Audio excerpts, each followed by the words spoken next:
School സമയമാറ്റത്തിൽ മുഖ്യമന്ത്രിയോട് നേരിട്ട് വിയോജിപ്പ് അറിയിച്ച് സമസ്ത. അരമണിക്കൂർ കൂടിപ്പോയാൽ എന്താണ് സംഭവിക്കുക എന്ന് വിദ്യാഭ്യാസ മന്ത്രി. മതപഠനത്തെ ബാധിക്കുന്നത് വലിയ കാര്യം തന്നെയാണെന്ന് സയ്യിദ് മുഹമ്മദ് ജിഫ്രി മുത്തുക്കോയ തങ്ങൾ. സമസ്ത വേദിയിൽ ഒളിയമ്പേത് മുഖ്യമന്ത്രിയും പ്രതിപക്ഷ നേതാവും.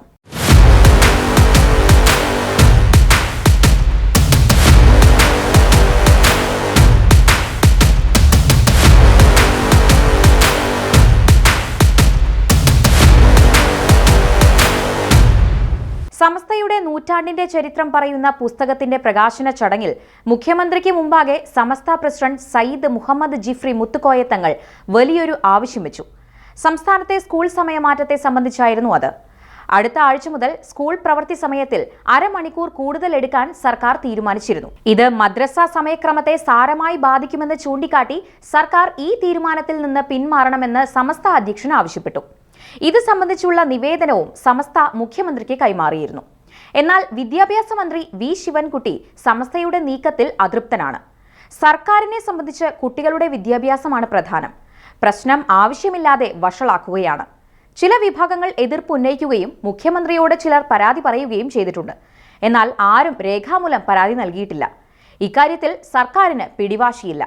മുഖ്യമന്ത്രിയോട് ആലോചിച്ച് പരാതിക്കാരുമായി സംസാരിക്കാൻ തയ്യാറാണെന്നും മന്ത്രി ശിവൻകുട്ടി മാധ്യമങ്ങളോട് പ്രതികരിച്ചു. അതേസമയം ജിഫ്രി മുത്തുക്കോയ തങ്ങളുടെ നിലപാടിനെ ചോദ്യം ചെയ്യാനും മന്ത്രി മടിച്ചില്ല. അരമണിക്കൂർ കൂടുതൽ പഠിപ്പിച്ചാൽ എന്താണ് പ്രശ്നം? അതൊക്കെ വലിയ കാര്യമാണോ എന്ന് മന്ത്രി ചോദിച്ചു. ഇപ്പോൾ തന്നെ പല സ്കൂളുകളിലും സമയക്രമീകരണമുണ്ട്. സർക്കാരിന്റെ നിർദ്ദേശം ഇല്ലാതെയാണ് കൂടുതൽ സമയം പഠിപ്പിക്കുന്നത്. സമയം കൂടുതൽ വേണ്ട ഒരു പഠന കാലഘട്ടമാണിത്. കായികം, കല, കൃഷി, സാമൂഹിക പ്രതിബദ്ധത തുടങ്ങിയവ പഠിപ്പിക്കാൻ വേണ്ടി 1 മണിക്കൂർ മാറ്റിവെക്കാനാണ് സർക്കാർ ഉദ്ദേശിക്കുന്നത്. ഇതൊക്കെ കൂടിച്ചേർന്നാലേ വിദ്യാഭ്യാസം പൂർണ്ണമാകൂ എന്നും മന്ത്രി പറഞ്ഞു. എന്നാൽ വിദ്യാഭ്യാസ മന്ത്രി പറയുന്നത് പോലെയല്ല കാര്യങ്ങളെന്നും അരമണിക്കൂർ വർദ്ധിക്കുമ്പോൾ 12 ലക്ഷം വിദ്യാർത്ഥികളുടെ മതപഠനത്തെ അത് ബാധിക്കുമെന്ന് മനസ്സിലാക്കണമെന്ന് സമസ്ത കേരള ജംഇയ്യത്തുൽ ഉലമ പ്രസിഡന്റ് മുഹമ്മദ് ജിഫ്രി മുത്തുക്കോയ തങ്ങൾ പ്രതികരിച്ചു. സ്കൂൾ സമയമാറ്റം കൊണ്ടുവരാനുള്ള നീക്കത്തിൽ നിന്ന് സർക്കാർ പിന്തിരിയണമെന്ന് SKSSF നേതാവ് സത്താർ പന്തല്ലൂരും നേരത്തെ ആവശ്യപ്പെട്ടിരുന്നു. വിദ്യാഭ്യാസ വകുപ്പിന്റെ തീരുമാനം അപക്വവും അപ്രായോഗികവുമാണെന്നും വിദ്യാർത്ഥികളെയും രക്ഷിതാക്കളെയും ഒരുപോലെ ബാധിക്കുന്നതാണെന്നും സത്താർ പന്തല്ലൂർ വ്യക്തമാക്കിയിരുന്നു. സ്കൂൾ സമയമാറ്റം സംബന്ധിച്ച് സമസ്ത വിയോജിപ്പ് പ്രകടിപ്പിച്ചത് ശ്രദ്ധയിൽപ്പെട്ടിട്ടില്ലെന്നായിരുന്നു നിലമ്പൂർ ഉപതെരഞ്ഞെടുപ്പിൽ മത്സരിക്കുന്ന LDF സ്ഥാനാർത്ഥി M സ്വരാജ് പ്രതികരിച്ചത്. തെരഞ്ഞെടുപ്പ് കാലമായതിനാൽ സ്കൂൾ സമയമാറ്റത്തിൽ പുനരാലോചനയ്ക്ക് സർക്കാർ തുനിഞ്ഞേക്കുമെന്ന സൂചനയുണ്ട്. സർക്കാരിന് പിടിവാശിയില്ലെന്നും മുഖ്യമന്ത്രിയുമായി ആലോചിച്ചിട്ട് കാര്യങ്ങൾ തീരുമാനിക്കുമെന്നും വിദ്യാഭ്യാസ മന്ത്രി പറഞ്ഞത് ഈ സാഹചര്യത്തിലാണെന്നാണ് വിലയിരുത്തൽ. സമസ്തയുടെ നൂറ്റാണ്ടിന്റെ ചരിത്രം പറയുന്ന കോൺഫ്ലുവൻസ് എന്ന പുസ്തകത്തിന്റെ പ്രകാശന ചടങ്ങിൽ രാഷ്ട്രീയ വിമർശനത്തിന്റെ ഒളിയമ്പുകൾ നിറഞ്ഞു നിന്നു. മുഖ്യമന്ത്രി പിണറായി വിജയനും പ്രതിപക്ഷ നേതാവ് VD സതീശനും തമ്മിലായിരുന്നു വാക്പോര്. മതനിരപേക്ഷ വേഷം ധരിച്ചവരെ മനസ്സിലാക്കണമെന്ന് മുഖ്യമന്ത്രി പറഞ്ഞപ്പോൾ ചിലർ വ്യാഖ്യാനിച്ച പോലെയല്ല മലപ്പുറം എന്ന് പറഞ്ഞ് VD സതീശനും തിരിച്ചടിച്ചു. മുസ്ലിം സമുദായത്തിന്റെ അവകാശ സംരക്ഷണമാണ് സമസ്തയുടെ രൂപവൽക്കരണ ഘട്ടത്തിൽ ഉയർന്നു വന്ന ഒരാശയം.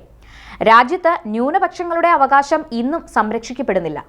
മതനിരപേക്ഷ വേഷം ധരിച്ച് ഒരു പ്രത്യേക ഘട്ടത്തിൽ ഇത്തരം കാര്യങ്ങളെ അനുകൂലിക്കുന്ന നിലപാടെടുക്കുന്നവരെ കൃത്യമായി മനസ്സിലാക്കാൻ നമുക്കാവണം. ഭൂരിപക്ഷ വർഗീയത ഉയർത്തുന്ന ഭീഷണി നേരിടാനായി ന്യൂനപക്ഷങ്ങളെ വർഗീയമായി സംഘടിപ്പിക്കാൻ ശ്രമിക്കുന്നവരോടും വിട്ടുവീഴ്ച ചെയ്യാനാവില്ലെന്ന് മുഖ്യമന്ത്രി പറഞ്ഞു.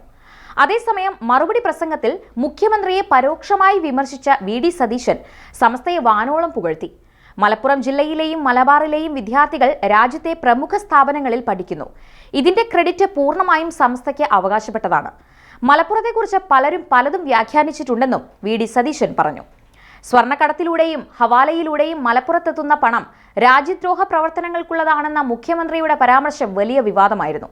ഹിന്ദു ദിനപത്രത്തിന് നൽകിയ അഭിമുഖത്തിലായിരുന്നു മുഖ്യമന്ത്രിയുടെ പരാമർശം. ഇതാണ് സമസ്ത വേദിയിൽ മുഖ്യമന്ത്രിയെ പരോക്ഷമായി വിമർശിക്കാൻ പ്രതിപക്ഷ നേതാവ് എടുത്തുപയോഗിച്ചത്. ഏതായാലും സ്കൂൾ സമയമാറ്റ വിഷയത്തിൽ സമസ്ത പ്രകടിപ്പിച്ച ആശങ്ക മുഖ്യമന്ത്രി ഗൗരവമായി പരിഗണിച്ചേക്കാം. കേരളത്തിലെ രാഷ്ട്രീയ സാഹചര്യത്തിൽ ന്യൂനപക്ഷ സമുദായ സംഘടനകളെ ചെവി കൊള്ളാതെ സർക്കാരിന് മുന്നോട്ടു പോവുക അത്ര എളുപ്പമാകില്ല.